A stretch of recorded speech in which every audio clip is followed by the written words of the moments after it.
بسم الله الرحمن الرحيم.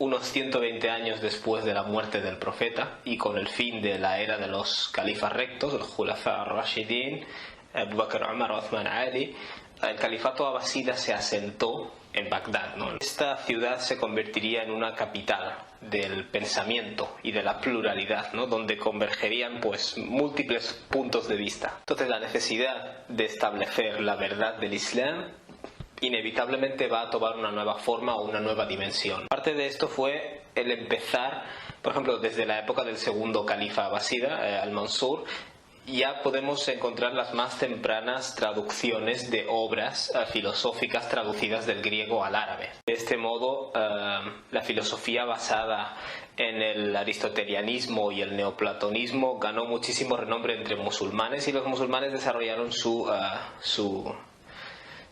nueva filosofía o falsafa en base, digamos, a lo que es la filosofía helenística, ¿no? La filosofía griega. De hecho, los grandes filósofos musulmanes que conocemos como Avicena, Ibn Sina y Averroes, Ibn Rushd y Al-Farabi, también conocido como Abu Nasr o Al-Kindi, son de hecho un producto de esta tradición filosófica musulmana basada en la filosofía peripatética, ¿no? Que es la que se originó con Aristóteles. El propio califa al-Ma'mun hizo muchísima publicidad de esta filosofía, ¿no? Y lo que hizo fue ayudar a su extensión entre el pueblo. De hecho, parte de ese legado fue la centralidad de lo que llamamos Baitul Hikma, ¿no? O el hogar de la sabiduría, que básicamente era una especie de biblioteca que a la vez hacía de centro de investigación y centro de traducción. Las proposiciones del fiqh, de la jurisprudencia y de la teología, es decir, de las creencias, en este caso islámicas o a favor de la doctrina islámica, pasaron en esta época a ser defendidas con argumentos lógicos. Entre lo que se iba a convertir en materia de gran ejercicio intelectual, había cuestiones políticas e incluso cuestiones de teología, como por ejemplo los atributos de Dios, ¿no? La existencia de Dios. Todos estos temas se convirtieron a partir de ahora material para que los filósofos justificaran, argumentaran, desarrollaran defensas. Esta dialéctica, es decir, intercambio, debate a través del cual se defienden proposiciones de teología o de doctrina, es lo que se iba a conocer como kalam, es decir, la dialéctica, ¿no? Y de hecho esta dialéctica ganó muchísimo renombre a través de la escuela que hizo de una escuela ultra racionalista que hizo de su principal defensora, ¿no? Que es la escuela Mu'tazila, atribuida normalmente a Wasil bin Ata. De modo que ahora tenemos la filosofía griega importada y ese debate teólogos musulmanes, que es lo que llamamos la dialéctica o el kalam. Algunos teólogos, especialmente esa corriente de Ahlul Hadith, los que siguen la tradición del profeta, especialmente en la península arábiga, esta gente, por ejemplo, dan peso a lo que es los textos revelados por encima del intelecto. Es decir, si se fuera a producir el caso en el cual alguna cuestión de la doctrina islámica te es difícil de entender intelectualmente, eso no niega tu deber como muslim de aceptar esa cuestión doctrinal, ¿no? Pues algunos de los ultrarracionalistas desarrollaron esta visión en la cual el intelecto tiene mucho peso, tanto peso que cuando algún concepto del Corán o de la tradición del profeta o atribuida al profeta que te llega parece contradecir lo que tú percibes como razonable, se da preferencia a la razón, ¿no? De modo que se crea esta controversia entre los textos revelados y la razón. No es que hubiera defensores de los textos revelados versus defensores de la razón. Todo aquel que sigue los textos revelados del Corán y de la Sunna da importancia a la razón, sencillamente porque el Corán lo hace, pero no obstante existe la pregunta, o nace la pregunta, de dónde dibujamos la línea, dónde la razón tiene que hacer de criterio por encima de la revelación o viceversa. De hecho, lo común entre los especialistas de Hadith era percibir a estos racionalistas como un poco extremos, en el sentido de que se estaba empezando a dar demasiada importancia al rol del intelecto por encima del rol de los textos revelados, de los textos del Corán o de la tradición del profeta. Desafortunadamente, esta diferencia llegó a las manos. El califa al-Ma'mun estableció una inquisición conocida como Mihna, en la cual quiso obligar a todos los eruditos musulmanes a tomar los puntos de vista de esta nueva escuela ultrarracionalista Mu'tazila. En aquellas controversias que hubiera entre seguidores de la tradición del profeta y los ultrarracionalistas, influidos en gran medida por la dialéctica, lo que el califa quería hacer era obligar a las personas a adoptar siempre la postura mu'tazila, la postura de esta escuela ultrarracionalista, como por ejemplo la creencia de que el Corán es una creación de Dios.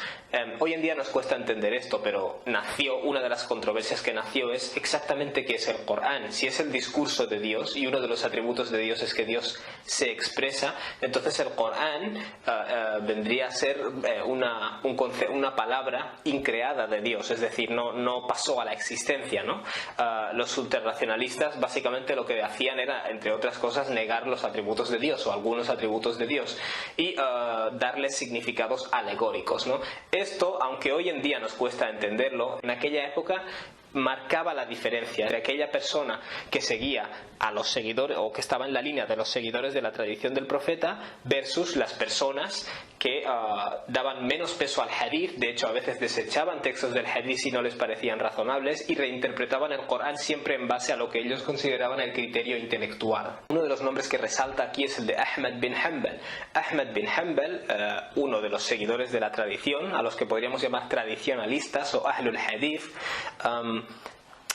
Claro, lo que hizo el régimen de Al-Ma'mun fue torturar, de hecho, a los eruditos musulmanes, y Ahmad bin Hanbal soportó muchas torturas sin nunca retractarse de su postura. Hubo eruditos que, obviamente, por temor a que se viera dañada su integridad física o su salud, terminaron verbalmente dando la razón al califato, ¿no? Pero en este caso Ahmad bin Hanbal soportó las torturas y siempre defendió la postura de Ahlul Hadith, de la gente que seguía la tradición del profeta, hasta una vez terminada la Inquisición. De hecho, otros seguidores de esa tendencia de la tradición del profeta y sus compañeros, que básicamente predominaban en la península arábiga, especialmente en la ciudad de Medina, que es donde el profeta vivió toda su etapa final, muchos de esos seguidores de esa tradición que conocemos y a los que damos reverencia, como por ejemplo el imam Malik o el imam al-Bukhari o el imam al-Shafi'i, de hecho ellos se opusieron a este movimiento ultrarracionalista, no por lo que consideraban algunos de sus excesos, incluyendo la Inquisición, que fue, digamos, la propia condena a muerte de esta ideología, porque lo que hicieron fue ganarse la enemistad de los musulmanes en términos generales, ¿no? Los musulmanes de entrada ya percibían que los seguidores de la tradición del profeta tenían un islam más sencillo, más basado en los textos revelados en la tradición del profeta, más puro, si lo quieres llamar así, ¿no? Sin embargo, también percibían que esto, es decir, como consecuencia de eso, percibían que los ultrarracionalistas tenían un islam complicado. A través de sus debates de dialéctica, lo que hacían era desarrollar argumentos complicados que la gente no entiende, y a través de este presunto racionalismo, modificar la religión, ¿no? O en cierto modo, cuando tenías a dos dialécticos, a dos mutakallimun debatiendo entre sí, se daba el hecho de que tomaban posturas diferentes, porque uno tenía un argumento más fuerte que el otro. Es decir, era una visión de la religión más maleable según los argumentos y la capacidad de debatir que tuvieran sus teólogos. Sin embargo, los teólogos de Ahlul Hadith, los teólogos de la gente que sigue la tradición de la primera generación del Islam, tenían un Islam unificado. ¿Por qué? Porque sencillamente se basaban en el Corán y se basaban en las tradiciones atribuidas a la primera generación del Islam. Entre los seguidores de la tradición, por ejemplo, estaba Abul Hasan al-Ash'ari, que había sido un ex mu'tazila, un ex ultra racionalista, y lo que hizo fue pasarse al lado de los seguidores de la tradición. Es interesante porque lo que hizo es, como puesto que él tenía conocimiento de los métodos racionales que tenían los ultrarracionalistas, intentaba defender esa creencia o esa doctrina del Islam que era percibida como la primitiva o la pura, la defendía haciendo uso de argumentos racionales. En los siglos posteriores, a muchos eruditos musulmanes, después de que la versión más puritana o tradicional de Ahlul Hadith, de los seguidores de la tradición del profeta, después de que esta versión o esta visión del Islam fuera la que prevaleciera, algunos de los eruditos de esta ahora corriente principal del Islam, verían a la filosofía islámica o al falsafa como una innovación o un bid'a. Es decir, el profeta Muhammad condenó el hecho de introducir en la religión cosas nuevas, ¿no? Entonces ellos, como por ejemplo Ibn Taymiyyah, como por ejemplo Imam al-Ghazali, ellos consideraban que esa filosofía era de hecho un bid'a, es decir, una innovación religiosa. Por ejemplo, Ibn Taymiyyah escribió un libro en refutación de la lógica helenística, ¿no? De la lógica griega, titulado Ar-Radd ala al-Mantiqiyin, respuesta o refutación a los lógicos. El Imam al-Ghazali escribió su famosísimo Tahafut al-Falasifa, la incoherencia de los filósofos. Esto no significa que la filosofía murió, ni mucho menos. De hecho, hubo gente que siguió defendiéndola. Ibn Rushd escribió su famoso Tahafut al-Tahafut, es decir, la incoherencia de la incoherencia, refiriéndose a la incoherencia del libro de Imam al-Ghazali, la incoherencia de los filósofos. Pero algo que no se puede negar es que la prevalencia del Islam ortodoxo, de Ahlul Hadith, de lo cual hablaremos en el próximo vídeo, creó un estigma hacia la filosofía de estas personas, probablemente como consecuencia de algunos de los excesos de los Mu'tazila, y especialmente el hecho de que hubieran establecido una inquisición, lo cual le provocó gran odio ya desde el plano político, ¿no?, a las masas de musulmanes, acerca de esa creación de una corriente principal de musulmanes que iba a abarcar tanto como el 85 o 90% de toda la comunidad musulmana hasta día de hoy, es decir, Ahlus Sunnah. Vamos a hablar en el siguiente vídeo. Wassalamu alaikum.